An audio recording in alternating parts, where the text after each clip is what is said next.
बच्चों हम करने वाले हैं मेंटल मैथ पर्सन कोर्स कक्षा 8 का अगला भाग। और इस भाग में हम कर रहे हैं अध्याय नंबर 2।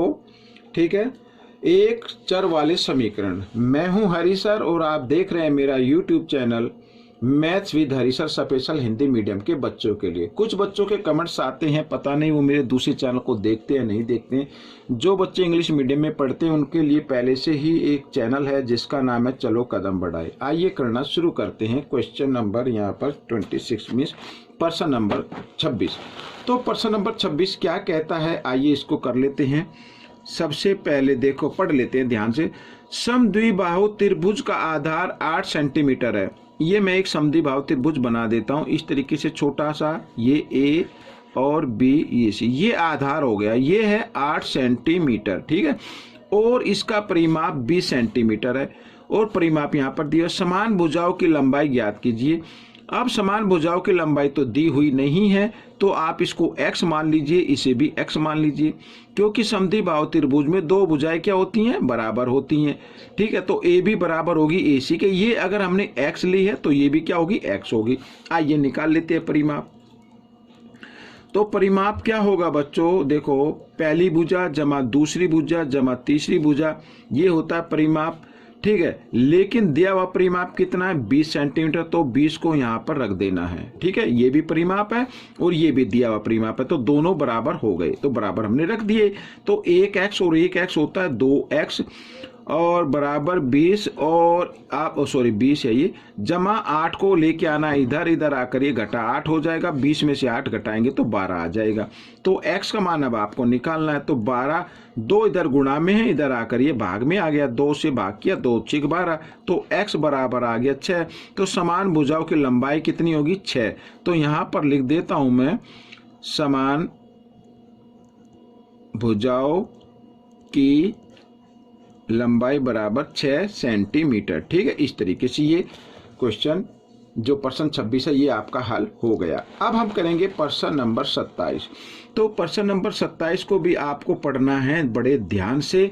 एक बार आपका समीकरण बन जाए फिर आसान हो जाता है उसको सोल्व करना, हल करना। ठीक है, लिखा है एक संख्या का 4/5वां भाग उसी संख्या के 3/4 भाग से 4 अधिक है, संख्या बताओ। तो संख्या नहीं पता तो आप लिखिए माना वह संख्या x। ठीक है, इस तरीके से माना वह संख्या x है। प्रश्नानुसार यहाँ पर ध्यान से देखना है आपको।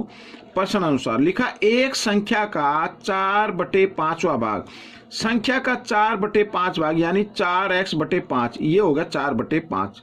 ठीक है, इस संख्या का उसी संख्या के 3/4 भाग से अधिक है, ये अधिक है।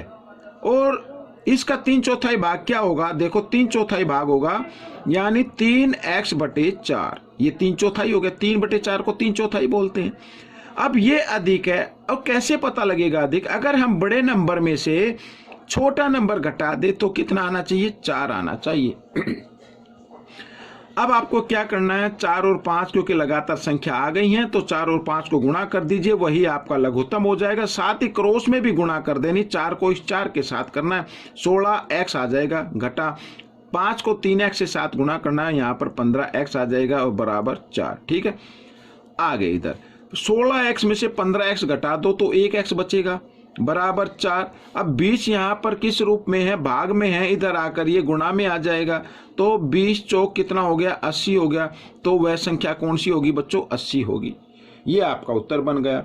आइए अगला प्रश्न हल कर लेते हैं। यहाँ पर प्रश्न नंबर 28 क्या कहता है, एक आयत की चौड़ाई उसकी लंबाई से 2/3 है। 2/3 क्या है, चौड़ाई है बच्चों। ठीक है, लंबाई से, लंबाई का नहीं पता ना तो आप यहां पर लिख लीजिए माना आयत की लंबाई, इस तरीके से लिखिए, माना आयत की लंबाई x। ठीक है, ये x क्या है, मीटर, मीटर लिख लो, मीटर। तो आयत की चौड़ाई, साथ ही चौड़ाई भी लिख लेते हैं। तो चौड़ाई कितनी है बच्चों, यहां पर लिखा है एक आयत की चौड़ाई उसकी लंबाई की 2/3 है। अगर लंबाई कितनी है x, तो इसका 2/3 यानी 2/3 बराबर 2x/3 मीटर, ये हो गया।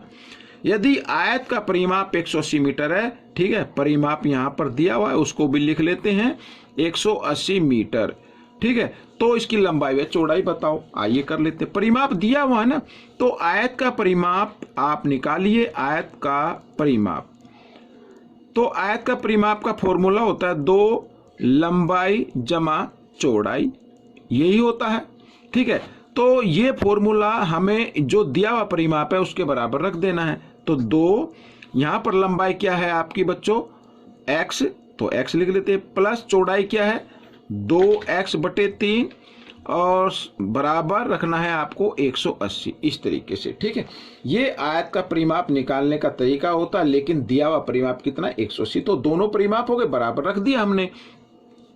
अब सबसे पहले इस 2 को ले आओ बच्चों, ये ब्रैकेट के साथ गुणा में इधर आकर ये भाग में हो जाएगा, और इसके नीचे आप 1 मान लो, 3 और 1 का लघुत्तम लिया, 3 आ गया, ठीक है। और साथ में क्रॉस भी गुणा कर देना, 3 को x से 7 गुणा किया, 3x यहाँ पर जमा 1 को 2 के साथ गुणा करें तो 2 ही x आएगा, बराबर यहाँ पर 180। 2 इधर किस रूप में है, गुणा में है ना, इधर आकर ये भाग में आ गया, 2 से इसको भाग किया तो 90 आ गया बच्चों, इस तरीके से। अब यहाँ पर 3x और 2x होते हैं बच्चों 5x बराबर 90, ये है ना। और यहाँ पर क्या है, 3 भाग के रूप में है, तो हम इस भाग के इस 3 को हम ले आते हैं इधर गुणा के रूप में, ठीक है। तो अब x का मान आपको निकालना, 90 गुणा 3, 5 इधर गुणा में, इधर आकर ये भाग में आ गया, ऐसे। तो 5 से भाग करते, 5 एकम 5, और यहाँ पर ये 18 पे कट जाएगा, 18 तिया 54, तो ये 54 आ गया। तो x क्या था, लंबाई थी, तो लंबाई कितनी आ गई 54 मीटर आ गई। तो यहाँ पर लिख सकते हैं बच्चों, इधर मैं लिख लेता हूँ, आयत की लंबाई 54 मीटर, ठीक है। ये आयत की चौड़ाई, चौड़ाई कितनी है, लिखी है 2x/3, तो 2 गुणा x की जगह x का मान रखना है और नीचे रख देना 3, इस तरीके से। 3 से काट दो, 3 एकम 3, 3 एकम 3, यहाँ पर 2 बचे, 4 24 हो गया, 3 अट्ठे 24, 18 गुणा 2, 18 दूनी 36, तो ये आ गया बच्चों आयत की चौड़ाई, ठीक है। तो ये प्रश्न आपका हल हो गया है। अब हम करेंगे प्रश्न नंबर 29। तो प्रश्न नंबर 29 में देखो यहाँ पर क्या कहता है, इसको भी ध्यान से पढ़ना है और समीकरण बना लेना है, ठीक है। देखो क्या कहता है, यदि एक संख्या के 4 गुणा में 10 जोड़ा जाए तो प्राप्त संख्या मूल संख्या के 5 गुणा से 5 कम के बराबर हो जाती है, संख्या ज्ञात कीजिए। तो सबसे पहले मान लीजिए, माना वह संख्या यहाँ पर x, ठीक है। अब ध्यान से पढ़ो, यदि एक संख्या के 4 गुणा में, संख्या का 4 गुणा, ठीक है, संख्या का 4 गुणा, 4 गुणा, तो संख्या का 4 गुणा कितना होगा, 4x हो जाएगा, में 10 जोड़ा जाता है, इसमें हमने 10 जोड़ दिया, ठीक है। यहाँ पर नहीं लिखेंगे 10 जोड़ने पर, तो प्रश्नानुसार कर लेते हैं। यहाँ पर थोड़ा सा बच्चे कंफ्यूज हो जाते, सर यहाँ पे जमा 10 कैसे कर दे। देखो 4 गुणा में 10 जोड़ दिया, ठीक है, तो प्राप्त संख्या, जो ये संख्या प्राप्त हुई है, मूल संख्या कितनी है, x है, के 5 गुणा से 5 कम के बराबर है। इसको मैं बराबर कर देता हूं, मूल संख्या का 5 गुणा यानी 5x हो गया, से 5 कम, ये 5 कम हो गया, के बराबर हो तो संख्या बतानी है। तो इस तरीके से समीकरण आपका बन गया है। आइए कर लेते हैं। तो x को आपको लेके आना बाईं तरफ, ये 5x इधर जमा का, इधर आकर ये घटा का हो जाएगा, इस तरीके से बराबर घटा 5 और जमा 10 को ले आओ इधर दाईं तरफ, तो इधर आकर ये घटा 10 हो गया। ये घटा जमा घटा, 5 में से 4 गए, 1x बचेगा, लेकिन बड़े नंबर के सामने घटा का निशान, इसलिए घटा का निशान, और घटा 5 और घटा 10 होते हैं घटा 15, घटा से घटा का निशान कट गया, x बराबर 15, तो इसका मतलब ये आपका उत्तर आ गया, वह संख्या कितनी होगी, 15 होगी, ठीक है। तो बच्चों आइए करते हैं अगला प्रश्न, यानी कि इस भाग का आखिरी प्रश्न है ये।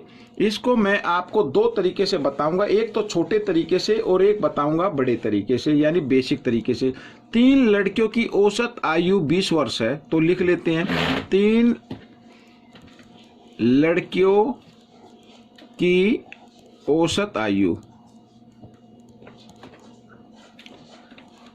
कितनी है, 20 वर्ष है, ठीक है। तीन लड़कियों, यहाँ पर तीन लड़कियों की आयु का योग निकालना पड़ेगा आपको, आयु का योग। ठीक है, योग कितना होगा? तो 20 को 3 से गुणा कर दो, बराबर आ जाएगा 60 वर्ष है तीन लड़कियों की आयु का योग। ठीक है, अब इसमें देखो उनकी आयु 3:5:7 के अनुपात में है। ठीक है ना, तो सबसे बड़ी लड़की की आयु बतानी है, तो यहां पर लिख लेते हैं, माना लड़की की आयु 3x, ठीक है, 5x और 7x है। ठीक है, तो अब यहां पर क्योंकि हमने आयु का योग निकाल लिया है, तो इनकी आयु का योग निकाल लेते हैं बच्चों। इनकी आयु को मीन्स जमा कर देते हैं, ये इस तरीके से। ठीक है, और इनको जमा करने पर कितना आना चाहिए? 60 आना चाहिए। तो 7x, 5x और 3x कितना हो गया? 15x हो गया, बराबर 60। x का मान निकाल लीजिए, 60/15। 15 से हम क्या करते हैं? भाग कर दे, 15 कम 15, 15 चौके 60। तो x का मान कितना आ गया बच्चों? 4 आ गया। ये आपका उत्तर नहीं है। उत्तर क्या होगा? इसमें पूछा सबसे बड़ी लड़की की आयु, तो सबसे बड़ी पूछा हो या सबसे छोटी पूछा हो, अब आसानी से निकाल सकते हैं। तो मैं बड़ी की निकाल लेता हूं, सबसे बड़ी लड़की की आयु बराबर, सबसे बड़ा अनुपात कौन सा? 7 है बच्चों। तो 7 को गुणा कर देना 4 से, 7 चौक 28, तो 28 वर्ष हो जाएगी बच्चों। ठीक है, या आप 7x लिख लीजिए, 7x, x की जगह x का मान लिख दिए तो भी यही आपका आंसर आएगा। तो ये तो था एक बेसिक तरीका, मैं चाहता हूँ एक छोटे तरीका आपको बता दूं। ठीक है, अब यहाँ पर आप लड़की की आयु का योग तो निकाल चुके हैं, ये योग निकाल लिया है, इसको भाग कर देना है अनुपातों के योग से, इनके योग से। तो योग कितना आता है? 15 आता है, यहाँ पर 15। तो 15 से भाग किया तो वैल्यू निकल कर आई 4। अब आपको निकालने सबसे बड़ी लड़की की आयु, तो सबसे बड़ा अनुपात 7 है, तो यहाँ पर लिख लीजिए सबसे बड़ी लड़की की आयु बराबर, तो 7 है, 7 को 4 से गुणा कर देना, 28 वर्ष। तो इस तरीके से छोटे तरीके से भी आप इसको निकाल सकते हैं। अगर क्वेश्चन में प्रश्न में पूछा जाए सबसे छोटी लड़की की आयु, तो ये जो हमारी वैल्यू निकल कर आई है ना, इसको भाग कर गुणा कर देना 3 से, तो आ जाएगी बच्चों।